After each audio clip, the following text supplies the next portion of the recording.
So hello what's up, कैसे हैं आप सब। स्वागत है आप सबका इन दिस रिवीजन वीडियो, जहां हम स्टार्ट करेंगे रिवीजन ऑफ एसे 210।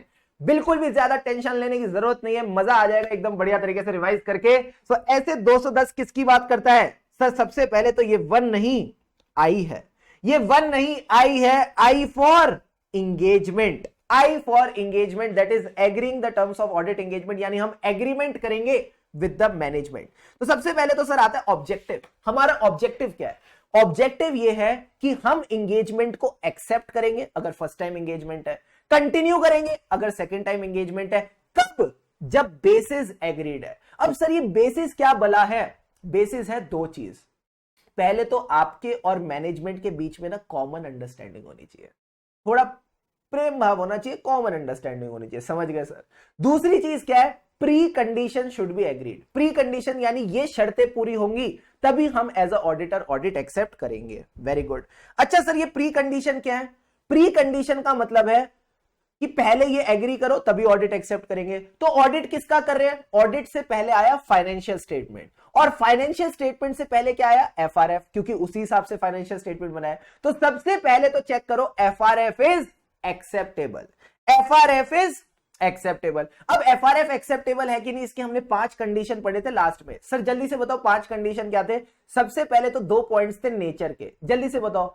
नेचर क्या पॉइंट थे? नेचर क्या पॉइंट थे? Nature of the entity, nature of the financial statement. Nature of the entity का क्या मतलब है? ये प्रॉफिट मेकिंग है, नॉन प्रॉफिट मेकिंग है, क्योंकि प्रॉफिट मेकिंग में पीएनएल आता है, नॉन प्रॉफिट मेकिंग में इनकम एंड एक्सपेंडिचर आता है, तो दोनों का फाइनेंशियल रिपोर्टिंग फ्रेमवर्क अलग है। हाँ sir. Nature of the entity का क्या मतलब है? Sir nature of the entity हो गया। Nature of the financial statement का क्या मतलब है? क्या ये complete set of financial statement है या सिंगल फाइनेंशियल स्टेटमेंट है? जैसे कि सिंगल कैश फ्लो स्टेटमेंट दे दिया। फिर आता है सर तीसरा, लॉ और रेगुलेशन, ये भी हमको समझ में आ गया। और इसके साथ साथ आपको बस एक पॉइंट और ध्यान में रखना होता है सर, क्या? Purpose of the financial statement. Come on, purpose of the financial statement, क्या ये जनरल यूजर्स के लिए बनाया गया या किसी स्पेसिफिक यूजर के लिए बनाया गया? That is a special purpose financial statement. Is this part clear to all of you? Yes sir. अब जब एक बार आपका एफआरएफ एक्सेप्टेबल है तो बस ये देख लेना मैनेजमेंट अपनी रिस्पॉन्सिबिलिटी एक्सेप्ट कर रही है। सर रिस्पॉन्सिबिलिटी किस चीज को लेके? वो आपको ऑलरेडी मैंने प्रीमाइस वाले टॉपिक में पढ़ा दिया। पहले तो PPFS as per the FRF, deem of IC to make sure the financial statements are free from material misstatements, and the last point is to provide the auditor with आउ। Sir आउ का क्या मतलब था? All information, additional information, unrestricted access to all those within the entity from whom he consider it is necessary to obtain the audit evidence। अगर sir pre condition नहीं तो normal सी बात है, मेरी शर्तें पूरी नहीं करोगे तो मैं ऑडिट भी एक्सेप्ट नहीं करूंगा। अच्छा, ऑडिट एक्सेप्ट करने से पहले ही मैनेजमेंट ने नखरे दिखाने शुरू कर दिए, हम तुम्हें ये नहीं देंगे, हम तुम्हें वो नहीं देंगे, और इस वजह से ऑडिटर एंड में अपना ओपिनियन डिस्क्लेम कर देगा। वो अपना ओपिनियन देगा ही नहीं, तो क्या आप ऐसा ऑडिट एक्सेप्ट करोगे? मैंने कहा नहीं, don't accept such audit engagement. अच्छा, कंटेंट्स ऑफ द एग्रीमेंट बताओ जल्दी से। सर ये एक सर्विस है तो सर्विस प्रोवाइडर का ऑब्जेक्टिव एंड स्कोप आएगा। फिर वर और वधु की responsibility, responsibility of the management, responsibility of the auditor. Management की रिस्पॉन्सिबिलिटी को किससे लिंक किया? एफआरएफ से। ऑडिटर की रिस्पॉन्सिबिलिटी को किससे लिंक किया? Form and content of the audit report that में also change in certain circumstances. Sir change कैसे हो जाएगी? अरे यार, कभी कैम डालना पड़ता है, कभी ईओएम डालना पड़ता है, कभी ओम डालना पड़ता है, कभी भी कोई भी पैरा डल जाता है। अच्छा एक बात बताओ सर, हम ना पिछली बार आए थे, कब? पिछले साल आए थे। जब हम पिछले साल आए थे तो हमने एक एंगेजमेंट लेटर एंटर किया था। क्या इस बार नया एंगेजमेंट लेटर एंटर करना पड़ेगा इस बार के ऑडिट के लिए? मैंने कहा इट डिपेंड्स। याद है हमने पेयरिंग की थी, पहला पेयर किस चीज का है? सर मिसअंडरस्टैंडिंग हो गई है तो वापस याद दिला दो। तो मैंने कहा ठीक है, misunderstanding about the objective and scope, या फिर there is a revision in the other terms of engagement. उसके बाद क्या था? धंधा बदल गया, धंधा चलाने वाले बदल गए, धंधे के ओनर बदल गए। Significant change in the business, significant change in the ownership, और a recent change in the senior management. Plus आपका एफआरएफ चेंज हो गया, रिपोर्टिंग रिक्वायरमेंट चेंज हो गई, या other laws and regulations change हो गए। Simple simple sir.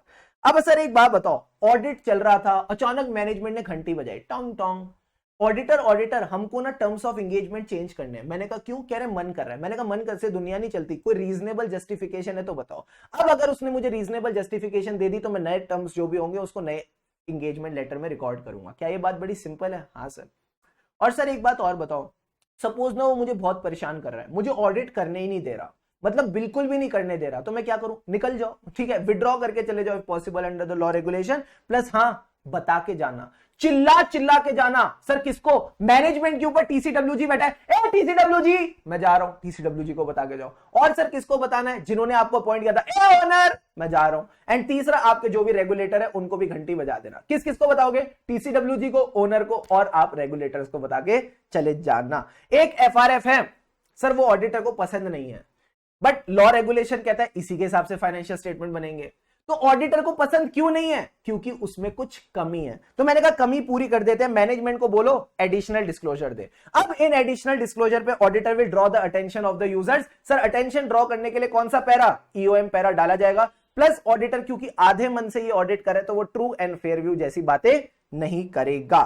And last point is, अगर मैं होल्डिंग कंपनी का ऑडिटर हूं और कंपोनेंट का ऑडिटर हूं, ठीक है, दोनों का ऑडिटर हूं, पेरेंट का भी सब्सिडरी का भी, तो क्या सब्सिडरी के लिए मुझे अलग से एंगेजमेंट लेटर देना है, कहता है depends. Sir depends on what, सबसे पहले तो आपको अपॉइंट किसने किया, आपको रिपोर्ट किसको देनी है, कम ऑन, आपको अपॉइंट किसने किया, आपको रिपोर्ट किसको देनी है, दो बातें क्लियर है, हाँ। फिर आपने डिग्री लेनी है, दो डिग्री चेक करनी है। सर डिग्री किस चीज की, ये जो सब्सिडरी है इसमें क्या डिग्री ऑफ ओनरशिप है पेरेंट एंटिटी का, क्या डिग्री ऑफ इंडिपेंडेंस है मैनेजमेंट की from the parent entity. And last point तो बड़ा सिंपल है, जैसा लॉ रेगुलेशन कहती है वैसा आप कर सकते हो। सो 6 मिनट्स 32 सेकेंड्स पूरा ऐसे 210 डिटेल में रिवाइज हो गया। I hope you enjoyed the revision, बस इसी तरह मन लगा के पढ़ते रहें।